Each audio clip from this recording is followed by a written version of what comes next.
ரத்தத்தை சிந்தி விடுதலை வாங்கி கொடுத்துருக்கிறாரு. அந்த விடுதலை வாங்கி கொடுத்துட்டு உங்களுக்கு உதவி செய்யும்படி, உங்களுக்கு பணிவிடை செய்யும்படி கர்த்தர் நம்மளுக்கு தூதர சேனையை கொடுத்துருக்கிறார். எபிரி 1:13-14 பணிவிடை ஆவிகளுக்கு நீங்கள் கட்டளை இட்டது உண்டா என்று சொல்லப்பட்டிருக்கிறது. இப்போ பொண்ணு மாப்பிள்ளை பார்க்குறதுக்கு தூதரை பயன்படுத்தலாம், சரிங்களா?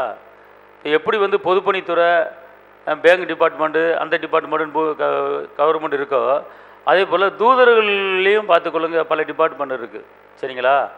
அதாவது ஜெபத்துறை அப்படிங்கிற டிபார்ட்மெண்ட் இருக்குது, நம்மளை பலப்படுத்துகிற ஒரு டிபார்ட்மெண்ட் இருக்குது, இங்கே இருக்கிற செய்தி அங்கே செய்தி அனுப்புகிற டிபார்ட்மெண்ட் இருக்குது. இப்படி பல தூதர்கள் வந்து என்ன செய்கிறாங்க இருக்கிறாங்க. நம்முடைய பாதம் கல்லில் இடாராபடிக்கு தூதர்களுக்கு கட்டளையிடுகிறவர். அப்போனா ஒவ்வொருவருக்கும் இங்கே உட்காந்துருக்கிற ஒவ்வொருவருக்கும் ஒவ்வொரு சம்மனச தூதர் வந்து உங்கள் கூட இருக்கிறார், பார்த்துக்கொள்ளுங்க. தூதர்கள் வந்து வசனம் சொல்லி குறைந்தில்லை, அவர்கள் காற்றுகளாக என்ன செய்கிறாங்க இருக்கிறாங்க, பார்த்துக்கொள்ளுங்க. இப்போ தூதர் வந்து நம்ம கண்ணு முன்னாடி இருக்கிறது தெரியாது, ஆனால் தூதர் நம்ம கண்ணு முன்னாடி போவாங்க. எப்படி போவாங்க? காத்தா போவாங்க. சொப்பனத்தில் தரிசனத்தில் நீங்கள் தூதரை பார்க்க முடியும், சொப்பனத்தில் தரிசனத்தில் தூதரை பார்க்க முடியும்.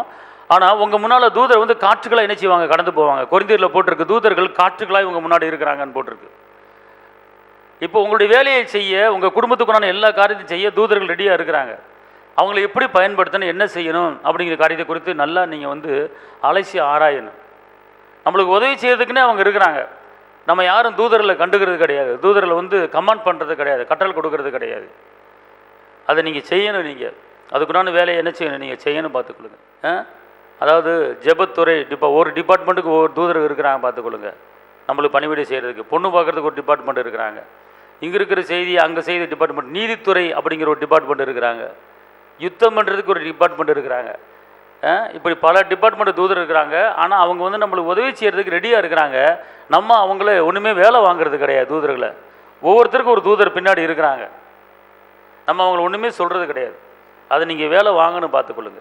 அவர்களை வேலை வாங்கணும். நம்ம அதை என்ன செய்கிறது கிடையாது, விசுவாசிக்கிறது கிடையாது, நம்புறது கிடையாது, பார்த்துக்கொள்ளுங்க. அதனால் அந்த காரியத்துக்காக நீங்கள் ஆயத்தமாகிக்கொள்ளுங்க. அந்த தூதர்கள் நீங்கள் என்ன செய்யுங்க, பயன்படுத்தி எவ்வளவோ பிரச்சனைகளில் முறியடிக்கக்கூடிய ஒரு வல்லமை தூதர்கிட்ட இருக்குது, பார்த்துக்கொள்ளுங்க.